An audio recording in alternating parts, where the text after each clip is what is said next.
There was a day when the greatest military genius of his age watched his empire collapse before his eyes. This is the story of how Napoleon's dream of European domination came to an end. Napoleon Bonaparte rose from obscurity, a young, ambitious artillery officer from Corsica who climbed the ranks of a revolutionary army to become the most powerful man in Europe. His early victories in Italy, his audacious campaign in the deserts of Egypt, stunned the old monarchies. His reforms reshaped nations, and his ambition knew no limits. With each success, his legend grew, and the adoring cheers of his troops echoed across the continent. He was more than a general. He was a symbol of a new era, a force of nature that France, and soon the world, would follow into glory and chaos. In 1804, in a ceremony of unparalleled grandeur at Notre Dame, he crowned himself Emperor of the French. Europe trembled. This was not a coronation of divine right, but of sheer will.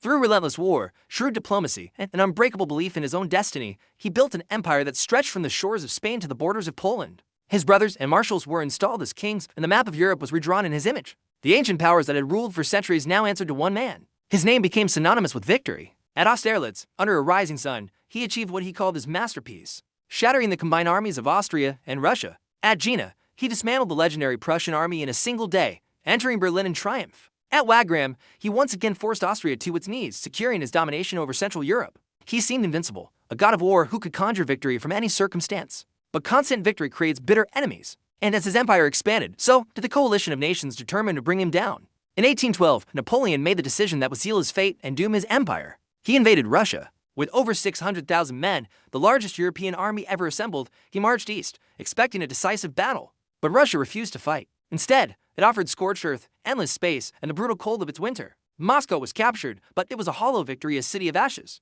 The retreat became one of history's greatest disasters. Starvation, frostbite, and relentless Cossack raids decimated the Grand Army. Of the more than 500,000 he marched in, fewer than 10,000 returned. It was a catastrophe from which he would never fully recover. The nations Napoleon once defeated now sensed weakness. The catastrophic Russian campaign was the signal they had been waiting for. Prussia, humiliated at Jena, rose from its ashes, rearming its people with a patriotic fervor. Austria, beaten time and again, mobilized its forces once more. Russia, having bled the Grand Army white, now advanced relentlessly westward. And all the while, Britain, master of the seas, tightened its economic grip and funded the growing alliance. Europe, once a collection of conquered states, was finally uniting against a single man. In October 1813, near the German city of Leipzig, the final reckoning began.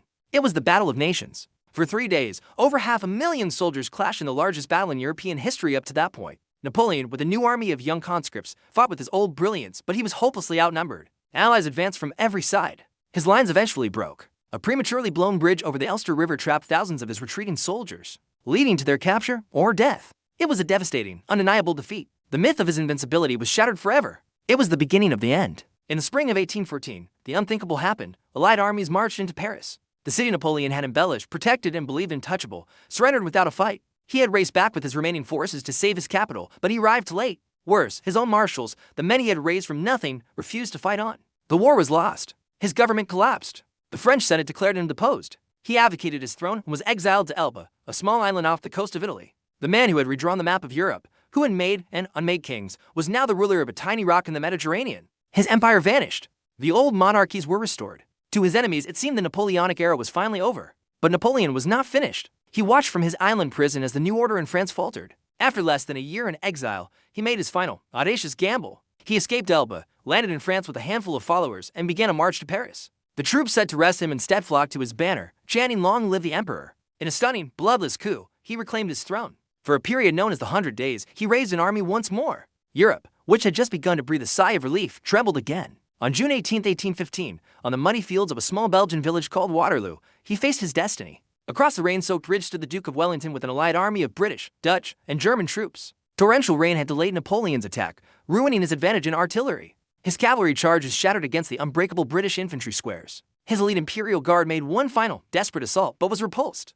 Just as the battle hung in the balance, the Prussian army under Marshal Blucher arrived at the worst possible moment, crashing into his flank. The French army broke and fled. Napoleon's last hope, and his last army, died on that field. Napoleon advocated for the second and final time. His restored empire, built on a desperate gamble, dissolved overnight. This time, there would be no island kingdom in the Mediterranean. He surrendered to the British and was exiled to Saint Helena, remote, windswept volcanic rock in the middle of the South Atlantic Ocean. It was a prison from which there could be no escape. The man who once ruled Europe, who commanded millions and held the fate of nations in his hands, would spend the rest of his days as a captive, dictating his memoirs and staring out at an empty ocean. He died alone, thousands of miles from the lands he once conquered.